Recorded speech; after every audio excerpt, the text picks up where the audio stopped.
Welcome to LifeBlood. This is George G, and the time is right. Welcome to today's guest, strong and powerful Wesley Donehue. Wesley, are you ready to do this? I am ready. Let's roll. All right, let's go. Wesley is a sorcerer supreme of political campaigns, issue advocacy, and corporate brand reputation. He's worked with Senator Lindsey Graham, Marco Rubio, Trey Gowdy. His newest book is Under Fire: 13 Rules for Surviving Cancel Culture. Wesley, excited to have you on. Tell us a little bit about your personal life, some more about your work, and why you do what you do.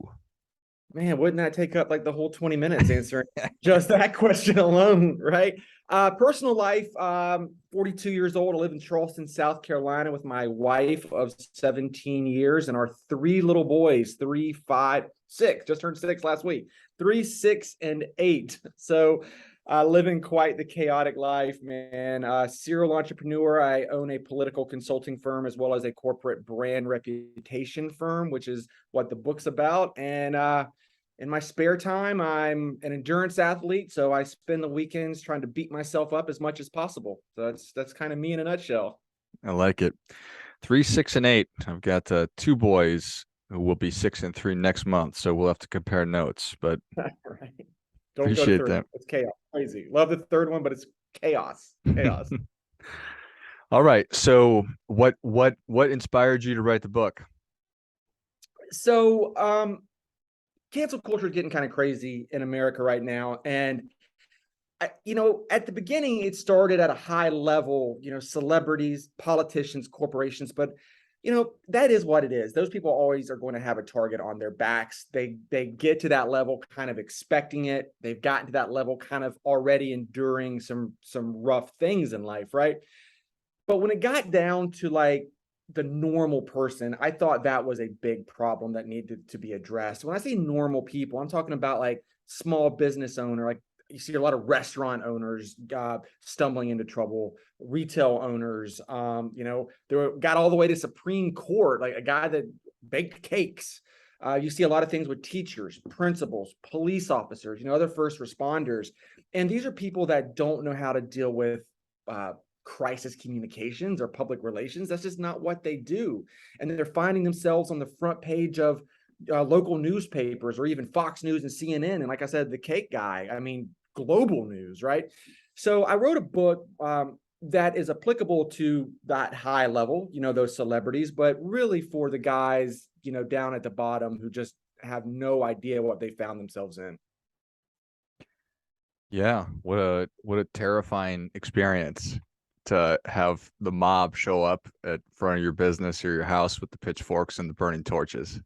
Yeah, it really is, man. And I could tell you, I've dealt with this with, big corporations like SeaWorld, and I tell the SeaWorld story in the book, and we could talk about that a little bit. I dealt with this with US senators. But honestly, as a public relations expert, I never thought I'd find myself in this situation. But lo and behold, I did. Got into a Twitter argument, went viral. A certain part of the populace decided to boycott. I own a brewery here in town too. I said I was a serial entrepreneur.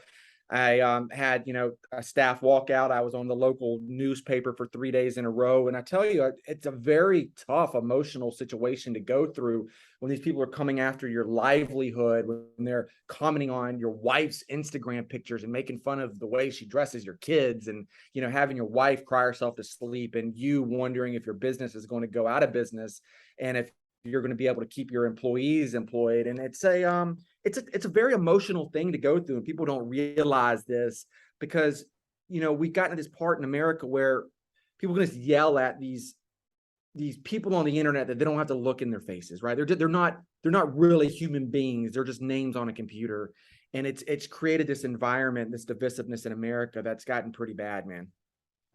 That was what I wanted to ask you. Is this a change in just humanity? Is it that technology has changed the way that we're communicating? Is it a little bit of everything?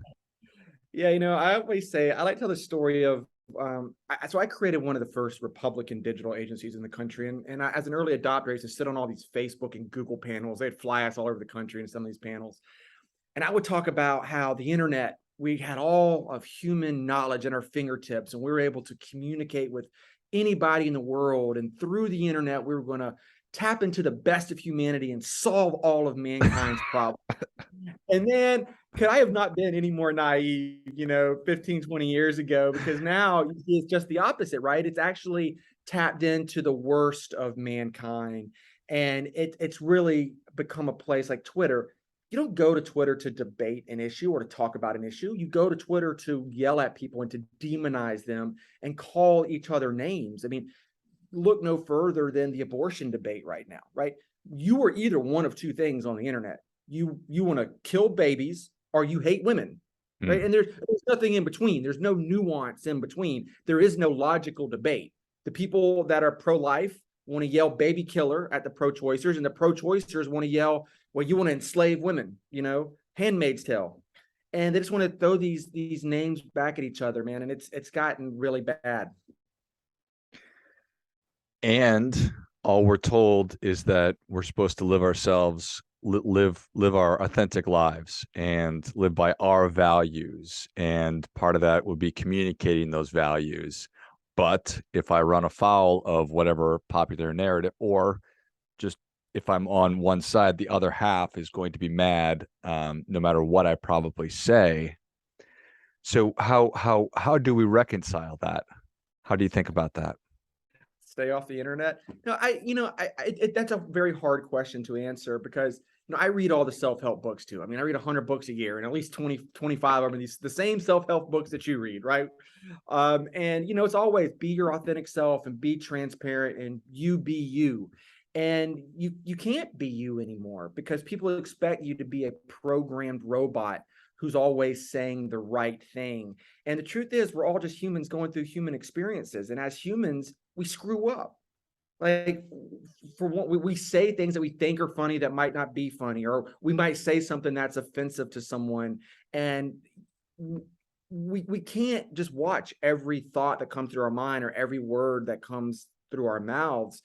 But what I say to answer your question is just know when you go on the internet, you do have a moment to pause before you type. It's not like a conversation like you and I are having right now where you're asking me a question, I have to immediately respond. I don't have 5 minutes to sit here and come up with an answer, right? Because you got 20 minutes on a podcast. We got to get the question and answer out. But when you're on the internet, you have the ability to just take a break and let's think, is this going to get me in trouble? Yeah, to take that pause, maybe even sleep on it, but we need quick response times, especially on a platform like Twitter. It's fascinating. Yeah. My kids watch a show called Daniel Tiger, right? And when you want to roar, take a deep breath and count to 4. Mm-hmm. I mean, kids learn that at 2 years old, 3 years old. And I think adults have forgotten that. They just get angry and just start yelling at each other. And instead of debating an issue with facts and logic, the immediate response is to start calling each other names. And that's what's caused this. It's what's caused this divisiveness in America anymore. People forgot that we're Americans. We're either, conservative or liberal, Republicans or Democrats. There's no nuance. There's nobody in the middle. And because of that, it's created this cancel culture. And, as a Republican, everybody on my side likes to blame the liberals. And you hear about the wokeness. But it comes from both sides, man. I mean, I can actually make an argument that 20 years ago when I was sitting in church, people, conservatives would say, well, go boycott this business because what they think is anti-Christian. Well, that actually was probably the beginning of what we now know as cancel culture. Probably started from the right. Now the left might dominate it now with some of this woke talk, but it comes from both sides, man. Nobody wants to talk to each other right now. And it gets a lot of people in trouble, which is why I wrote the book, because when you find yourself in these kind of crises, the ultimate problem is the mob, as you called it.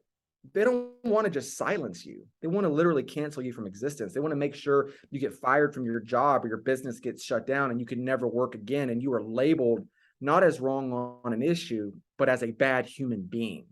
And that's what's so horrible about this. Just because we disagree, and I don't know what your political leanings are, but if you're a liberal, I'm not going to hate you just because you're a liberal. I'm not going to start calling you names just because you're a liberal. We can disagree on facts and go get drunk together afterward. Amen. So it's a fascinating thing where you look at what's going on in the world and you say, you know what? It feels like the internet is not real. Twitter's not a real place. And you had employees walk out of a business. You had people protesting. You had people going on and harassing your loved ones on social media. So it is, a very, very real thing that is happening to very real people. Yeah, George, I have a friend who's got a restaurant here in Charleston who's had to fire an African American employee, and that employee went all over Yelp and Google reviews saying, I was fired for this reason. They're racist. You should not go to this place. It's a racist business. And next thing you know, you got 100 bad Google and Yelp reviews. And you forget that this is just a business owner. That wasn't why the person was fired. And that business owner has other employees that are impacted by these comments too. And that person's just trying to pay the bills. If you're a restaurant owner, unless you own like a big chain like Guy Fieri or something, most of the guys are just making enough money to pay the bills. These aren't rich people. They're just trying to make payroll, just trying to pay the mortgage or pay the rent. But these people don't care, man. They just want to shut you down. So the framework, the 13 rules, tell us how. I mean, it's a huge topic, and you come Yeah. from this experience of cutthroat, well, political campaigns, which I think we all perceive to be very cutthroat, It is. and It is. and practical business experience, and you are a human being. So how did you grab a hold of the problem and boil it down to these rules? Yeah, so we're in the middle of campaign season right now. We're dealing a number of U.S. senators, including Herschel Walker in Georgia, and through all these U.S. senators, Marco Rubio, Tom Cotton, Cindy Hyde-Smith, and more Congress people than I can even count. We've encountered so much of this that it becomes like daily routine for us. And then we started helping corporations like SeaWorld. We're the company that came in and saved them after the Blackfish documentary. And eventually it was like, all right, this stuff that writing a book is actually kind of hard, by the way, because this stuff just becomes daily habit and you just know it intuitively. Getting it written down on paper is actually not as easy as it would seem. So, after whiteboarding it out for a couple months, I really started with the SeaWorld story and try to take what's this one instance that we did everything right. Because, by the way, I don't want to ever be one of those guys that says I do everything right, because we've totally screwed up in the past. SeaWorld is an instance where I felt like we did every single thing right. How can we take that story and then break it down in these specific rules? And then how can those rules also apply to like a small business person or a teacher, right? Like not just for other corporations. How can that apply to just the normal person in their everyday life? I like it. And do you have a favorite, or is there rule number Yeah. one? I think, my favorite rule is actually the first rule, and which is a weird one because people typically wouldn't expect it to be in a public relations book. And it's all about mental toughness. Because what I have learned is in almost every situation, the mentally strong people, the people that are able to see the forest through the trees, the people that are able to respond with logic, those people typically succeed. Mentally weak people always dig, and the hole just keeps getting deeper, and they can't get out of it because they're responding with emotions. And this crisis hits, and they think they just got to go on Twitter and explain themselves away, and that just gets them in even more trouble. So the first chapter is all about how every single one of us should be trying to develop mental strength and that anti-fragility before a crisis occurs. And by the way, this isn't just a political or a PR thing. Every one of us as humans are going to go through something really crappy in our lives, right? Every one of us. I mean, we might get cancer, our spouse might get cancer, we might get a divorce, we might get in a bad car wreck, parents might die, parents will die. Whatever it is, each one of us are going to go through something really bad in life. And people that have been able to, as David Goggins says in his really great book, callous the mind, are typically able to survive those kind of things. And the same thing comes true when it comes to public relations. And I could give you numerous examples of like Governor Mark Sanford here in South Carolina, who was caught, hiking the Appalachian Trail, but was really with his mistress. And then when he got back, just made things worse and worse and worse and worse because he couldn't control his emotions. And it's those CEOs, it's those politicians, it's those celebrities and small business people that are mentally strong, that are able to respond appropriately and logically. You have to do that before any of the other 12 rules even apply.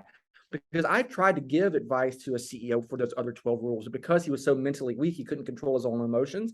And the other 12 rules, I couldn't even get to him because he just kept making the problems worse. So it makes perfect sense. So being able to is it a function of being able to detach from the situation? I think so. And that's actually another chapter too about having a team in place, because, a lot of times you're so close to the situation that you can't see what's really happening. And one of two things can occur. You could think it's not a big thing at all when actually the whole world's burning down around you. And a lot of times it's just the opposite, where you think the world's falling apart, but really nobody's paying attention to this thing. You're just really too close to it. So it's very important to have a team in place around you that's not you, to help you respond. This is a very important rule. You are not the best person to respond to your crisis. You need outside help because typically you're just too close to it. But going back to that first rule about mental toughness, you have to be mentally tough to even recognize that you need someone else, because you're just going to be freaking out and you're not able to even think, well, I can't do this myself. I need someone else. But I talk a lot about, I started this by saying I'm an endurance athlete. One thing I would do and recommend to everybody is just do really hard things in life. Get comfortable being uncomfortable. Don't be one of these people that just sits in front of the TV all day and lives a very comfortable life. For me, that's running. I'm literally sitting here in a boot because I tried to run 100 miles and I broke my foot on mile 71. Didn't make it. Doing Ironman, doing really hard things. Maybe that's taking cold showers. I hate the cold. Take cold showers. Meditate daily. Read Stoicism. These kind of things that teach your brain to not freak out when things get tough. I love it. Not how you broke your foot on mile 71, because that's pretty crappy. Yeah, especially as the weather's getting cool now and I just want to go run and I can't. But Right. Is this a phenomenon that's going to pass, or do you think it's going to get way worse before it gets better? That is such a great question, and I never really know how to answer it. Let me say this. One reason I believe this is happening is because America's had it a little too good lately. And I hate to say that because we want prosperous times. But it's an issue of Maslow's hierarchy of needs, right? When you have your basic needs met, and I'm telling you, I'm a welfare kid. I grew up on welfare in Section 8 housing, single mom. My story's in the book, but it's not the best, great place. And I can tell you, whenever you're worried about how to feed your kids or how to pay the rent, you don't care what some celebrity tweeted last night. You don't care what Joe Rogan or Dave Chappelle said. Okay. What's happening is now our basic needs are met. And then you go up, our safety's okay. And then most of us have comfort. So what's happening is we're worried about really stupid shit because we all have it so great. And look, if we head into a depression or a recession, which I really don't want, it might actually solve the problem. If people start having real things to worry about, I promise you, if you're in the Ukraine and you're worried about Russia invading your country or your apartment complex getting bombed, you're probably not worried about what Joe Rogan said in his podcast, right? But America has it so good that we worry about just dumb things. So I really think the only way to fix the problem is for America to go into a bad place, which I don't want. But that might be the only thing that solves this. If not, I just see it getting worse and worse and worse for a while. Yeah, I completely agree. When I look around, think about how out of whack our priorities are, the things that we spend our time and our attention on. Makes sense. Crazy, right? I mean, we just sit in front of a phone all day, just so concerned what these people are saying. Like, really? Is that... your life is good, first world problems, when that's what you're worried about. You need to go out there and start running so you can run 100 miles in a row. Right. Do hard things, though. I think that's excellent advice. Wesley, thank you so much for coming on. Where can people learn more about you? How can they engage? And where can they pick up a copy of Under Fire, 13 Rules for Surviving Cancel Culture? Yeah, you can learn about me at wesleydonehue.com. You can engage with me mostly on Instagram. That's where I play the hardest, and not on Twitter. And the book, just find us on Amazon, Under Fire, Wesley Donehue. And I'd love for you guys to check it out. It might help you. Excellent. Well, if you enjoyed this as much as I did, show Wesley your appreciation and share today's show with a friend who also appreciates good ideas. Go to WesleyDonehue.com. That's WesleyDonehue.com. Find him on Instagram and pick up a copy of Under Fire 13 Rules for Surviving Cancel Culture on Amazon. And we'll list all those in the notes of the show. Thanks again, Wesley. Thanks. And until next time, remember, do your part by doing your best.